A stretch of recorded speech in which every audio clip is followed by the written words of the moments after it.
Hola a todos, how we doing? Welcome to Chapter 3, and we're going to have some fun with this. And the reason why I'm saying that is because it has a lot of topics in this chapter that I'm a huge fan of. So, without further ado, one of my favorite topics of all times is customer relationship management. As you recall, I said further into the semester we would get more into CRM and the philosophy and a little bit of the history behind CRM this semester. Well, we're going to get a nice dose of it today in Chapter 3. It's a comprehensive business model that focuses more on existing customers than acquiring new customers. Back in the day, prior to the CRM movement, which really came out of the total quality management movement, be honest with you, from the early 80s. This is a philosophy. This is not software. Hold that thought for now, and we'll get more to that in a second. Part of the CRM philosophy is you need a customer orientation. Okay? A customer orientation means having your customer as the center of your activities, that the customer and serving the customer, having the touch points prior to making a deal, during the deal, after the deal, and also building on that relationship going forward. Okay?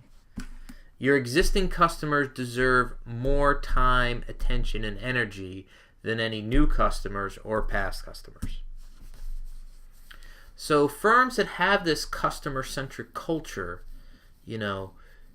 all of the model and also rewards and the way the firm is structured is aligned with this customer-centric view.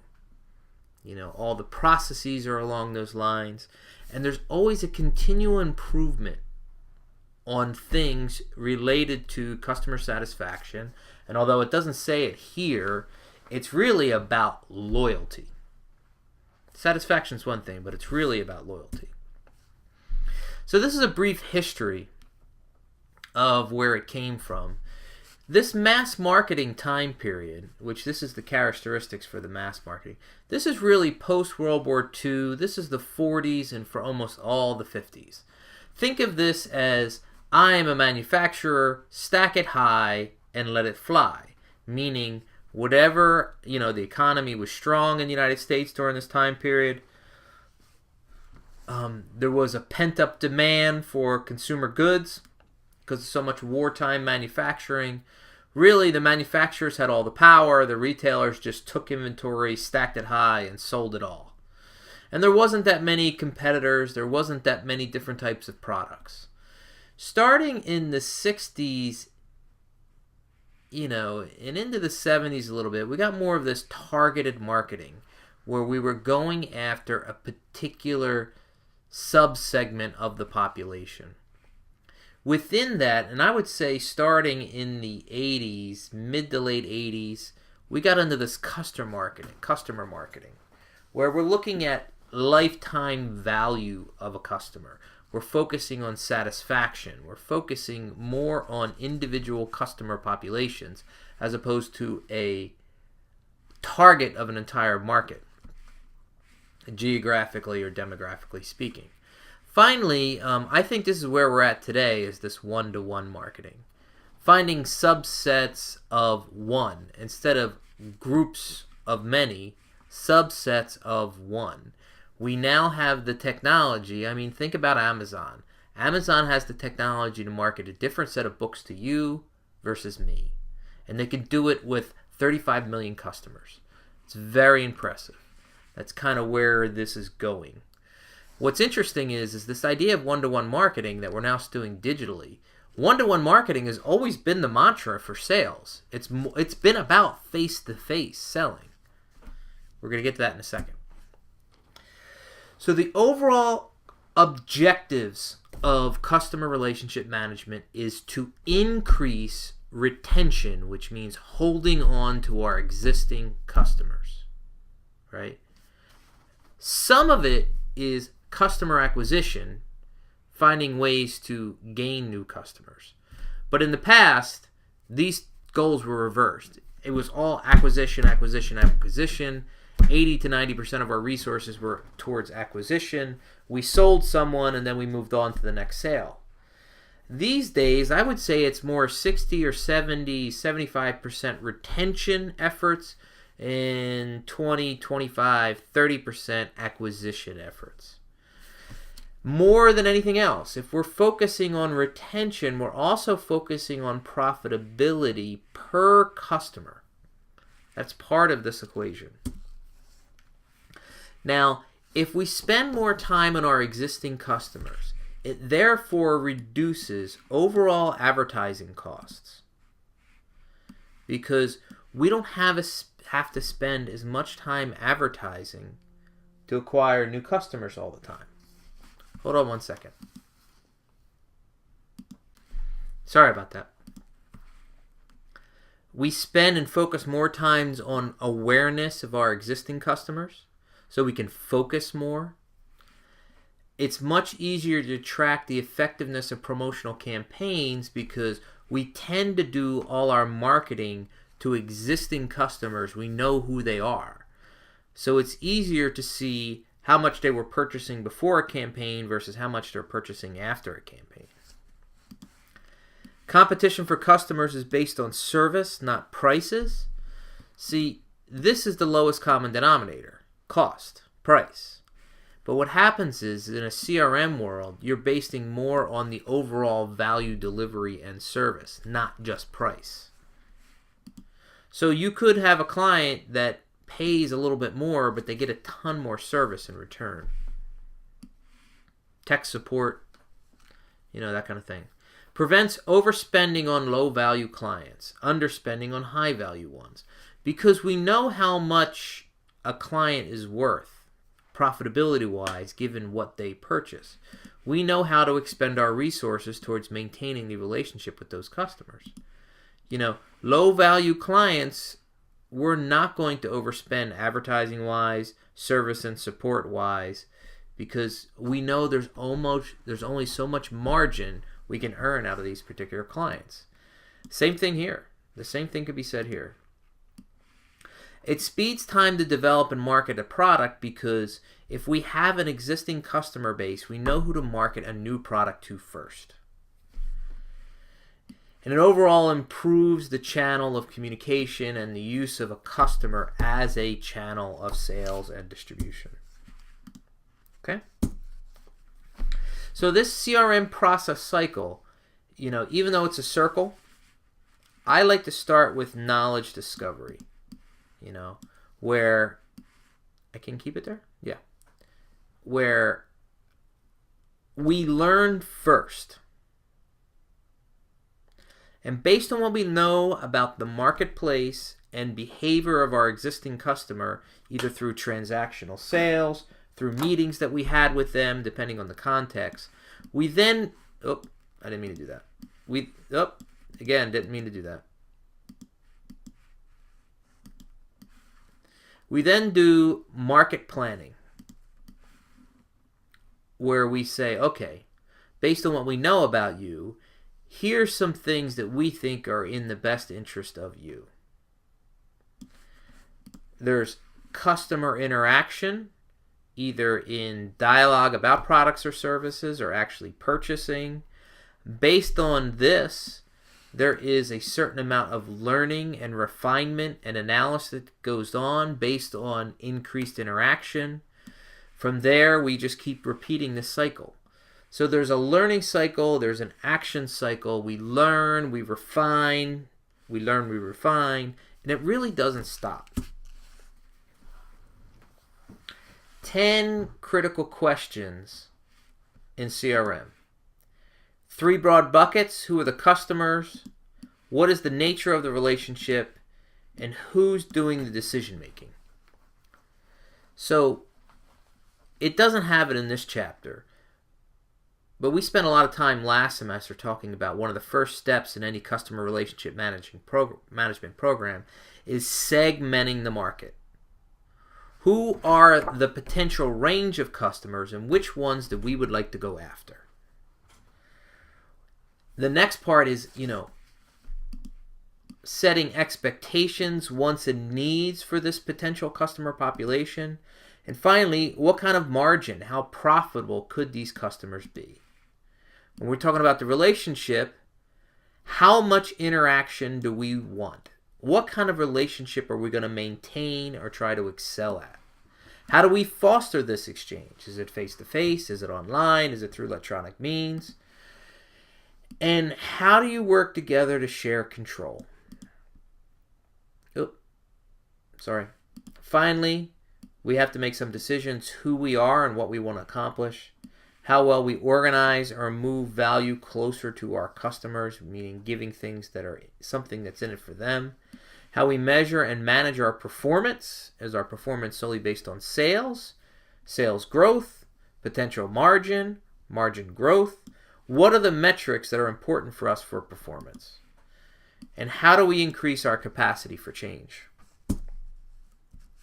Oh, there we go.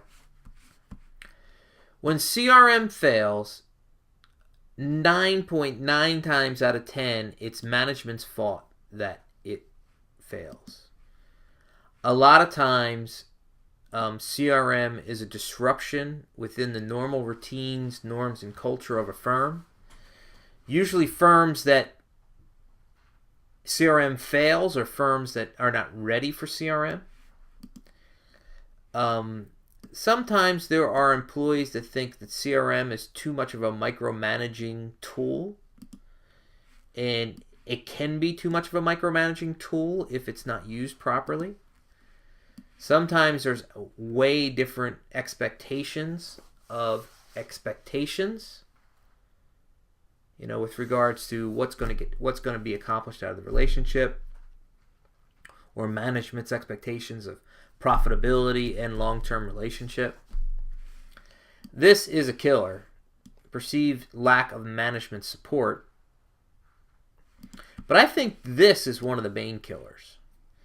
Is quite often management at a firm invests in very expensive software because they want to accomplish these goals. They think that buying software, implementing software is going to solve the weakness of their firm. And what happens is, it's not software. It's a philosophy. It's a cultural mindset in the corporation.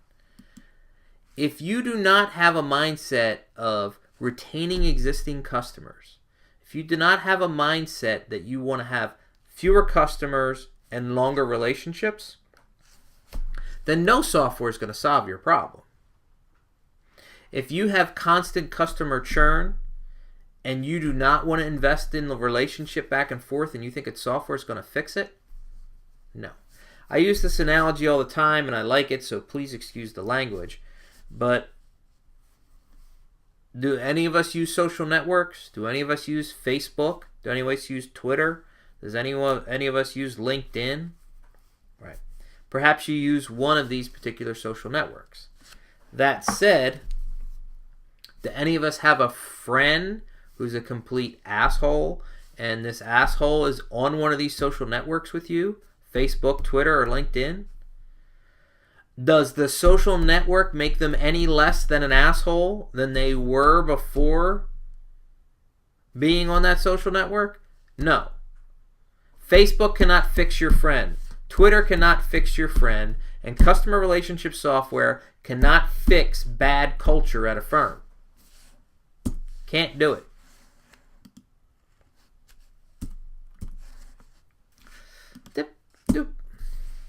Market orientation. I love this concept. You're probably going to hear me say it multiple times this semester. And market-driven companies do better. Market-driven companies are more strategic in their behavior. Market-driven companies tend to be the leaders in all of their industries. If you are market-oriented, notice it is market-orienting. oriented. There is no ing right here at the end of this T. This is not marketing oriented. This is market oriented. And this is about the whole firm being oriented towards the market. Not the marketing department, not one division, not one strategic business unit. This is the whole firm. And MO, I like to call this MO, have incredibly strong external orientation towards customers. Just like everything that I've said about CRM. You need to have a customer orientation. If you do not, you're not market oriented. You also have to have incredibly strong external orientation towards competition. If you don't constantly and consistently have an eye towards competitors, then guess what? They're going to do something that you're not paying attention and steal revenue from you and steal customers. Oh, bummer.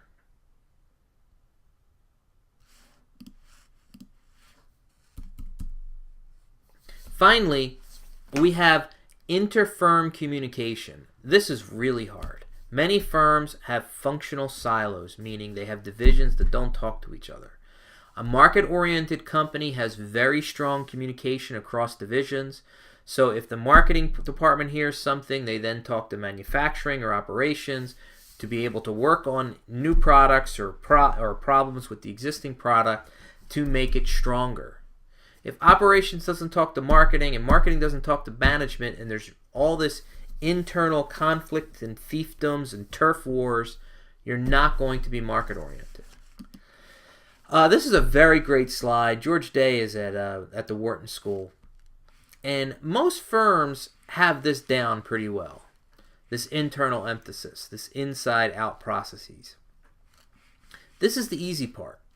This is the hard one. Right here, the external emphasis, the market sensing, the thinking forward. This is the I'm dealing with the now, and this is I'm looking ahead. And a lot of firms have so much issues and conflicts and turf battles with the internal that they don't do even a minor job at the external, i.e. those components of being market-oriented. And to make matters worse, non-market oriented firms do not do any spanning processes because the SBUs do not work well together. So this is the easiest one, this is the hardest one, and you need this also to glue between the two. And this is how you get that strong interfirm communication. So when we talk about strategy development, this is another section of the chapter here. It flows from the overall company mission to some explicit goals and objectives. And then from there, we figure out ways to meet these goals and objectives. The goals and objectives are cut into smaller chunks, which enables various divisions or employees to achieve their particular part of the overall puzzle. And many times we have strategic business units that aid in this process. A strategic business unit is almost like a company within a company. Many strategic business units have their own balance sheet. I mean, if we look at Apple, we have an iOS division, which is iPad, iPhone, and iPod Touch. Another strategic business unit would be iTunes. Another strategic business unit would be Mac and all the Mac computers. These are strategic business units. And each strategic business unit will have their own particular competitive advantage. Some strategic business units will be number one in their marketplace, and other strategic business units might be also ran in their marketplace. So they will have different distinctive strategies for each unit. Michael Porter. Let me hit pause for 1 second. Okay. Just quick coming back. We're talking about Michael Porter here. Michael Porter is the grandfather of strategy. Even though he's in the economics department over at Harvard, he is an unbelievable dude. In 1980, he came out with a book called Competitive Strategy. By 1985, his book was Competitive Advantage. And all the strategy that we get in our MBA courses, Many times it's coming directly from these two books. It seems like he's updated them a number of times. I know he has. I have the old and original ones. It looks like he has these two 1998 books where the last times he updated the two of them. This is really the main one. Competitive advantage. And in this book is the 5 forces model. In this book is the principles of competitive advantage. In this book is Porter's 3 generic strategies. He believes that a strategic business unit or a company really only has 3 options. One is to be the lowest cost producer of a particular product, to be the cheapest price in the category, and go for volume and low margin. This is Bic pens. That's what they do. This is Bic lighters. They want to be the cheapest. It's almost a brand that's generic. The next one is differentiation. Okay? Basically, you're trying to say, I have a strategy of being different than my competitors in these particular ways. And it is a clear differentiation. The problem with this strategy is most companies think that they're differentiated when they're really not, or the differentiation isn't perceived as large enough by any of the customers in that population. The last strategy is niche. A niche or a niche is a very small segment of the market. It is extremely specialized. It's usually so small that it's only profitable for one player, maybe 2 to be there. You know, it's just too specialized for any of the generic big boys or girls to be playing in. These, in his opinion, are really the only 3 strategies. And everything else is a derivation of these 3. So steps in developing and implementing strategies. Well, we do this external market analysis. We develop some strategies. We select which one based on strengths, weaknesses, opportunities, and threats. We select the strategies. We give our program for the 4 P's, P, P, P, and P. Price, product, place, and promotion. We do some review and revision based on feedback. We audit and then adjust. Very straightforward. We've had this in many other of our classes as an MBA student. I like this slide a lot because this kind of hammers home the theme of CRM with regards to this is old school market exchange, time horizon, short term. You're not really looking that much into your customers. There's no trust, low, medium investment in the relationship. This is more like a one-time buy. This is with some relationship building, and this is pure CRM. Long-term time horizon, high concern for the other party, high trust, high investment in the relationship. It is very much a collaboration. Not a cooperation that you agree. This is 2 teams co-creating value together. Finally, we have very high risks in the relationships, but there's also very high potential benefits. Meaning there's a lot of risk by both parties, so you're both in it for the long term. So when we look about this relationship development, we don't automatically get to strategic partnership. We kind of go through some stages. We do some exploration, we do some expansion of the relationship, and we finally got some longer term commitment. This is a first sale and learning more. This is repeat sales and more cross-selling, upselling, partnering. This is really long-term preferred supplier, just-in-time inventory kind of thing. Some of the rules of thumb, heuristics for building long-term and profitable customer relationships. Always under-promise and over-deliver. You don't forget details. You don't forget small things. You treat someone like it's your own child. You stay in consistent contact with your potential customers, and you have a serious feedback system where you're getting information back from them and they're getting lots of information from you.